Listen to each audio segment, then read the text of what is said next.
Hi everybody. Well, I don't know if this is going to work. I don't have the frame set up for this. It may go sliding all over the place. The frame is buried, and I'm not digging it out, but I really wanted to get some footage. So I figured I could shoot this. I'd try it. I'm in Virginia right now. We'll give it a shot. I'm in Virginia. I'm on my way to my best friend Connie's house in Pennsylvania. And then from there, I got a wedding to go to later on in the month, in a couple weeks. I just pulled over to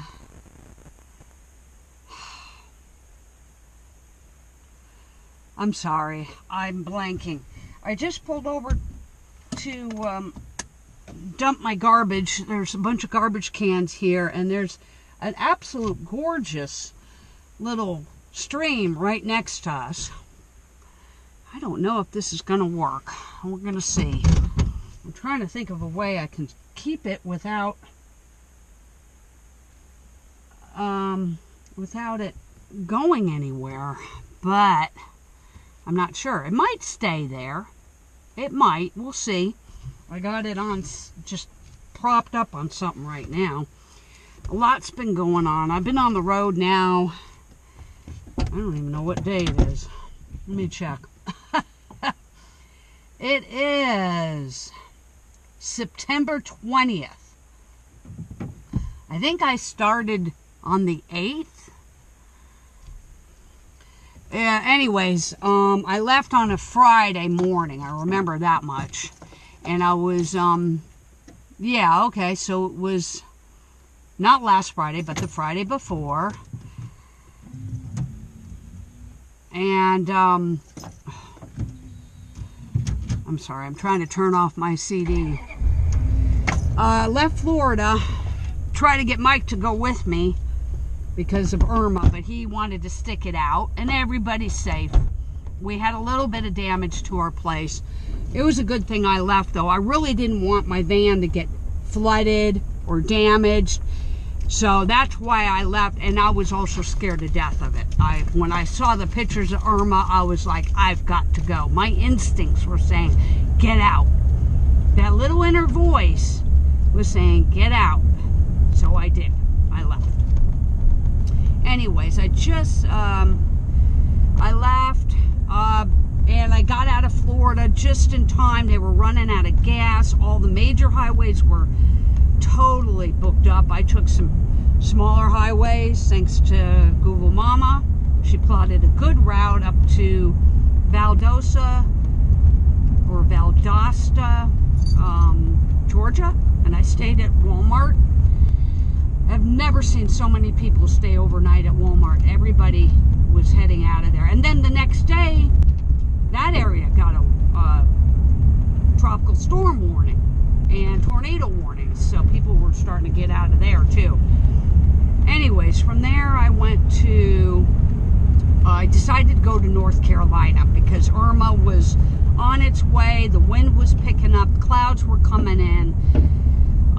And I stayed one step ahead of her. And I made it to North Carolina. I went to the Lost Dutchman Mining Association camp, and I was going to do some filming while I was there. But I had an incident happen. I had an adventure that was not a good adventure. By the way, this was in Vane Mountain, off of Vane Mountain Road in North Carolina. And it was only about an hour north of South Carolina's border. So that's where I stayed. I stayed there for a week. And Wednesday afternoon, I had planned on going into town, or I planned on going into town on Wednesday. I got there on Sunday. I was out metal detecting in a field there. They have quite a bit of property, 160 acres. And I got stung by something. Didn't know what it was for 15 minutes. I felt something crawling around, but I thought it was my imagination because I couldn't find anything. It stung me on the forehead, and apparently it was up in my hair. I found out that it was a yellow jacket, and I stopped. Once I realized what it was, I went back to camp, and I had bought some generic Dollar Tree Benadryl. I mean, it's really poor quality, and it took some of that, and I started swelling up anyways. I swelled up big time. My whole face swelled up. My eyes almost swelled completely shut, and it itched. My breathing was fine, though my sinuses, the skin around it swelled up. My sinuses were okay. I took some asthma medicine just in case. Thought about going to the emergency room, and then I went in. I told everybody. The next day, I got a hold of some better Benadryl, some Equate Benadryl from one of the other campers there, or prospectors, I should say. And I got an offer to go to the emergency room. I should have went. Because then they would have been able to reduce the swelling a lot faster by giving me a shot rather than doing pills. But I didn't think about it. And I was, at that point, I was supposed to go into town and contact people. I was planning on calling everybody and letting them know, hey, I'm okay. I'm up at the North Carolina camp and there's no reception up here. Well, I didn't feel good enough to do anything, and I wasn't thinking very clearly. Oh, isn't this pretty?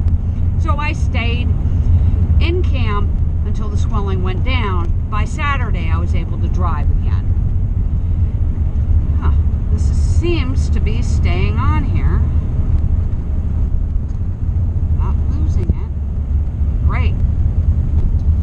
So, by the time I did make it into town, I went to Walmart, got a signal there, and it was in Marion, North Carolina. Oh God, this is gorgeous. I'm glad I turned this on. Everybody and their mother and brother was worried, and an APB had been put out on me, so I had to make a couple phone calls and tell everybody. Mike yelled at me for not going to the emergency room, and I checked on him, and he was okay. We had some damage, but nothing serious. One of our sunshades came off, and one of our bushes got half ripped out, so he had to rip it completely out. He said the wind did get high, though. It was like 90 miles an hour when the eye passed. It passed 70 miles to the east of us. Thank God it was to the east of us. Anyways, it could have been worse, but it took 6 days for him to get electricity, or 5 days. He went without electricity for like 5 days. Tampa got hit pretty hard, and so did Dunedin. They may still be without power. Parts of it. Anyway, so that's over and done with, and I left on Sunday from the camp, and today is Tuesday. I'm in Virginia, heading toward West Virginia's border, and I'm going to go into Maryland. I had a nice little free spot that I was told about from either freespot.com or Campers.net, not sure. But it was a nice little spot surrounded by private property. But it was in the George Washington National Forest, and it was a little camping spot, forest work area. There's a forest ranger shed,